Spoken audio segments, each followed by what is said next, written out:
right to it.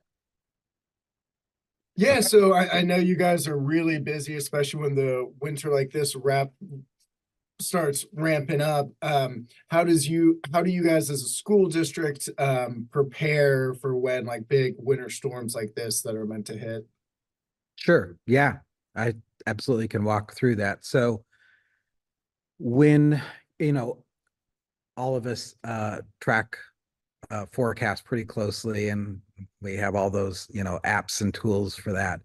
But when we see a major winter storm heading our way like we are this week, we activate a team of district personnel who are on standby and ready to go out and evaluate the road conditions early in the morning.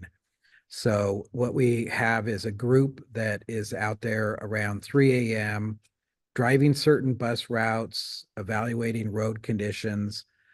If it appears that our bus drivers may have a difficult time due to snow or ice or even windy conditions, then we may recommend a 2 hour delay, a delayed start to the school day, or a full school closure. Um, it's possible that we may have some schools closed, such as down south in Lapine and Sun River, while our Bend area schools are able to stay open. So it sort of just depends on what's going on out there with the weather and roads any given day. But in the end, it's the superintendent's decision.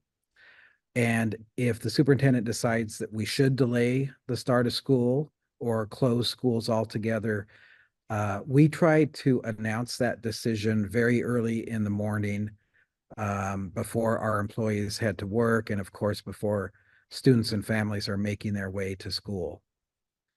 Um, I also just want to point out that we communicate closely in the morning with Oregon Department of Transportation, local road departments, and our own maintenance crews because they're already out there dealing with the snowfall or the icy roads. And while it's primarily the ability of our buses to travel safely that informs our decision on how to respond, we also need to make sure like the the streets around our schools and also the driveways and parking lots on our school campuses are accessible and safe for buses that are dropping off students, as well as for students who are being dropped off by a parent, or even walking to school in this weather, which is still the case. So that's pretty much the whole routine of it. That certainly helps me. Yeah, helps me understand everything. And the superintendent ultimately makes the call, but they'll take guidance and information from the team that you activate in the morning.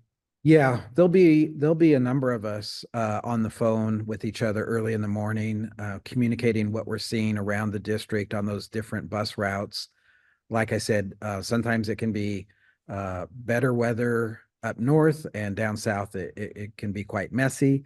So it just depends on what people are reporting back to the superintendent. And then in the end, he's the one that's making that decision on behalf of the entire district. Um, our buses in general do pretty well with winter driving conditions. Um, these are heavy vehicles. They maneuver pretty well in snow, and most of them are equipped with what's called drop chains. So the drivers can just push a button inside the bus, and it automatically deploys the chains.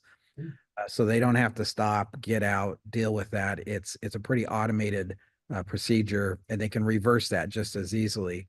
Um, you were going to ask, I think, about how we prepare our drivers for winter driving conditions. Did you want me to touch on that as Yeah, well? if you could, that'd be great. I think parents like to know. Yeah. So, our drivers are receiving continuous training each year regarding safe driving conditions. whether it's with winter or anything. And in past years, we've actually taken all of our drivers up to a parking lot around Mount Bachelor to practice driving in snow and ice. But this year, unfortunately, due to the lack of snow, we just hadn't had that opportunity yet. But many of them have done that from previous years, and they get a real feel for how the bus responds and maneuvers, whether it's in heavy snow or on ice. And we just like to remind everyone out there that you can expect our buses will be traveling slower than usual in heavy snowfall or icy conditions.